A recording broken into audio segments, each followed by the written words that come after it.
हवैयांनो नमस्कार. Welcome to channel kitchen की आशा.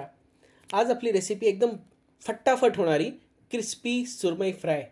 याआधी तुम्ही आपल्या चॅनलला बघितली असेल मसाला सुरमई फ्राय, पण आम्हाला बरेच अभिप्राय मिळाले की आम्हाला कुरकुरीत रेसिपी खायची सुरमईची, तुम्ही व्हिडिओ का नाही टाकत.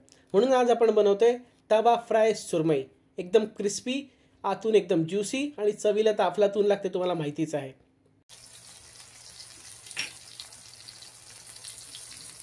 फटाफट बघूया काय साहित्य लागतंय. मस्त ताजी ताजी सुरमई आणली आहे मार्केटमधनं. असे मस्त त्याचे पीस करून घ्या पातळ. आणि आपल्याला लागणार आहे यासाठी तेल, हळद, मीठ, रेड चिली पावडर, कढीपत्ता आणि तांदळाचं पीठ. याऐवजी आपण रवा, बेसनाचं पीठ किंवा रवा, बेसन, तांदूळ पीठ मिक्स करून पण घेऊ शकतो. अर्धा लिंबू. आता मॅरिनेट करून घेऊया फिशला. या पीसेसवर आपण हळदी स्प्रेड करून घेऊया.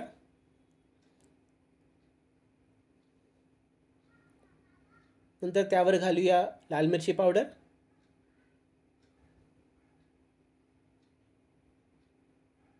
चवीप्रमाणे मीठ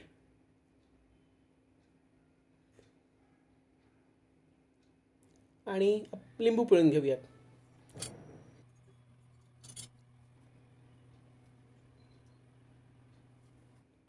आणि लक्षात ठेवा, पीसच्या दोन्ही बाजूला प्रॉपरली इव्हनली तुम्ही त्याला स्प्रेड करून घ्या. आणि हे आपण मॅरिनेशन 15 ते 20 मिनटं किंवा अर्धा तास एक सेट व्हायला ठेवू शकतो. त्याने मस्त चव मुरते आतमध्ये मॅरिनेशननी. किंवा तुम्ही डायरेक्टली बनवले तरी काही हरकत नाही.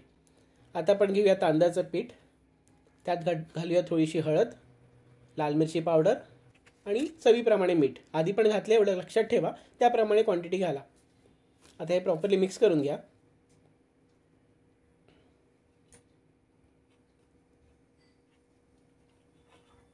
एक इव्हनली मिक्स झाल्यानंतर आपले सुरमईचे जे मॅरिनेट केलेले पीस आहेत, आता आपल्याला त्याला कवरिंग करायचं आहे.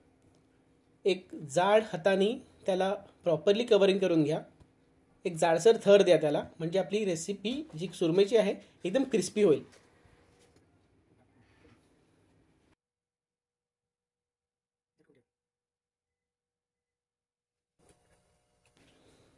एक पॅन घ्या, त्यामध्ये थोडं ऑइल घ्या.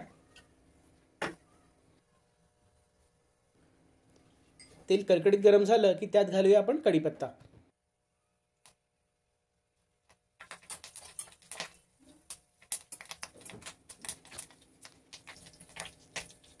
आता आपले जे सुरमईचे पीस आहेत ते सगळे पॅनवर आपल्याला शॅलो फ्राय करून घ्यायचे. गॅस तुम्हाला मीडियम टू हाय फ्लेमवर ठेवायचा आहे. बारीक गॅसवर कोणतीही फिश नॉर्मली आपण भाजत नाही, नाहीतर ती वातडी होऊ शकते. तुम्ही मीडियम ते हाय फ्लेमवर भाजली ती बाहेरून कुरकुरीत आणि आतून ज्युसी राहील. दोन्ही बाजूनी प्रॉपरली तिला गोल्डन ब्राऊन होईपर्यंत आपल्याला फ्राय करायची आहे. थोडी आलटून पालटून मध्ये मध्ये तुम्ही साईड्स चेंज करून त्याला प्रॉपरली फ्राय करून घ्या. बघा काय मस्त गोल्डन ब्राऊन कलर आला आहे बिस्किटासारखा. आणि तुम्हाला पलटी करतानाच कळेल की किती कुरकुरीत झाली आहे. तयार झाली आपली कुरकुरीत सुरमई फ्राय. आता ही फिश तुम्ही खाऊ शकता तांदळाच्या भाकरीबरोबर, वरण भात याच्याबरोबर खाऊ शकता, किंवा अशी ही चटणीबरोबर खाल्ली तर एवढी अप्रतिम लागते की अशीच फस्त करून टाकाल सगळी फिश. अशी फटाफट झालेली रवा फ्राय फिश तुम्हाला खायला नक्कीच आवडली असेल. एकदम क्विक रेसिपी आहे, कोणीही बनवू शकतं.